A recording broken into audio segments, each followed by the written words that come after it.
year, so I had the fun privilege of being able to judge the very first year of the Creative Business Transformation Alliance, and so we had the responsibility of actually really figuring out what were we looking for in a formal way and setting down the criteria that so we could look at the work consistently as judges, and this is it's sort of an interesting place of trying to figure out, like, to your question, like, what do we mean by creative business transformation? So we set it out really clearly so that we had a sort of a shared set of criteria that every judge was looking through, and we all coalesced around this sort of common criteria. So I'll share that with you because I think it's really helpful actually in terms of, I think just generally, but particularly in this category, as a way of framing up what great work looks like. The very first criteria that we focused on goes into what do we mean by transformation, I suppose. And so representing positive, transformative progression. So it has to be transformative towards something, a better outcome. And that's got to be, we looked at it on 5 levels. So the most basic level, progression for the business itself, of course. Next for the customers, employees, and partners of the business, and then next for the industry, and finally for the world. So are you making a step change? Is there a from to, on which level are we talking about? Because sometimes a transformation that a business might embark on is just transformative to that business, which is still remarkable enough. But sometimes, I think of going back to Nike Plus, like that's, helped catalyze a whole revolution in how, it's still referred to today in our industry and in some ways in the world about the roles that brands can play in creating brand utility and thinking about the extension of brand into digital products and services, etc. So that's the first, representing positive transformative progression. The second one was about creativity because, it's Cannes Lions, it's in the hints in the name, right? Creative business transformation. So tackling the creative part of that. And what do we mean by creativity in this context? Was ingenuity or leaps of imagination that unlocks opportunity and takes us to places that are obvious in retrospect. So, it can be about creativity and seeing the world differently to solve a problem or open up an opportunity, as well as the creativity of the solution itself. But that was a really key component that we're asking judges to look for. The third was pioneering and trailblazing is a third category. And so the idea is just like in sports like gymnastics or figure skating at the Olympics, you award bonus points for difficulties. So there's particular attention played specifically to those that are breaking important new ground and trailblazing the paths for others to follow. And that should be awarded extra credit and recognized somehow, right? Because that's so important to our futures and that progression that we're talking about, that role of not just doing something at the best to the standard that's already been set, but helping set a whole new standard benchmark and helping open up new vistas of progress. The fourth, or third rather, fourth is craft.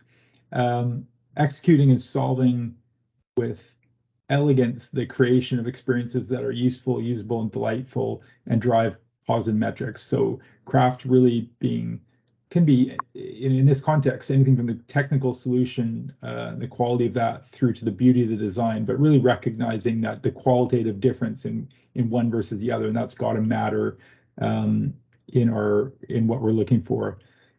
Next was around purposeful, and does this transformation really help a business more fully realize its purpose, from whether that's extending the business into new areas which are consistent with its purpose, as in the example of Nike Plus, very much so, that where the idea of Nike being the purpose is to provide innovation, inspiration to every athlete in the world, and products, shoes and apparel is one way of doing that, but digital services like Nike Plus is a whole other way of doing that. L'Oreal democratizing beauty for all, making accessible these affordable, effective beauty products, but also then how do you match the right product for you and making that's part of the idea of personalizing and creating beauty for all and democratizing access to beauty. So it does the does that idea deliver on that? And then next was the scale of impact, including potential. And this was a really key point because of the nature of this specific category.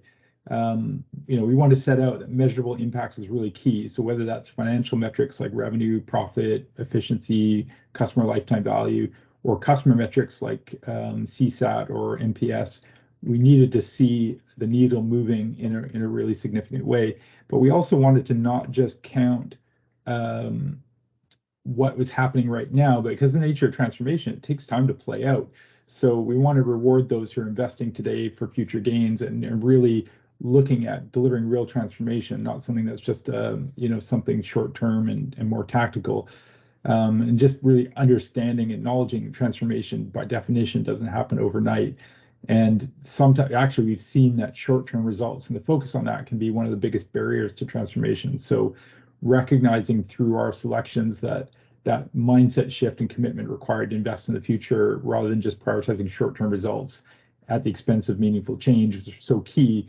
So that was something we wanted to acknowledge. The results were really important, but also you want to be able to see the trajectory of those results. So like an example, that might be a D2C initiative that has real traction, and you can see it's got momentum and it's got a trajectory for success. But at the moment, it might be tiny relative to the company's current business. But you can see that, say, 5, 10 years down the road, how significant it could be to that business.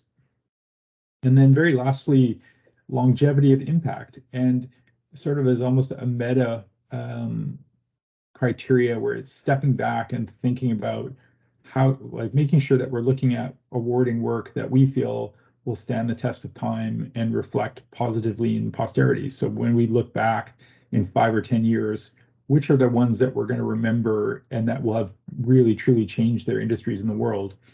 And you can really look at this in other contexts, like look at this in movies or at the Oscars or the Grammys, and you can sort of see where they really got it right and nailed the movies that really had staying power in terms of changing how we think about cinema or were a benchmark in cinema versus those that were kind of like, you kind of look back and go, that won the award.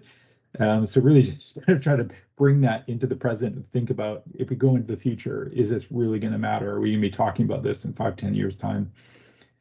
So I hope that was useful, but that's literally how we agreed together to evaluate the entries and trying to really make sure that we were giving ourselves, an objective point of view that was really about recognizing genuine transformation, understanding the difficulty in judging that, so soon after something's been done, and trying to factor that in, and trying to think about the different dimensions of transformation and really awarding, the scale of impact and the meaningfulness of it, as well as the relevance to the brand and its purpose and how it's delivered through creativity and craft. So yeah, hope that's helpful.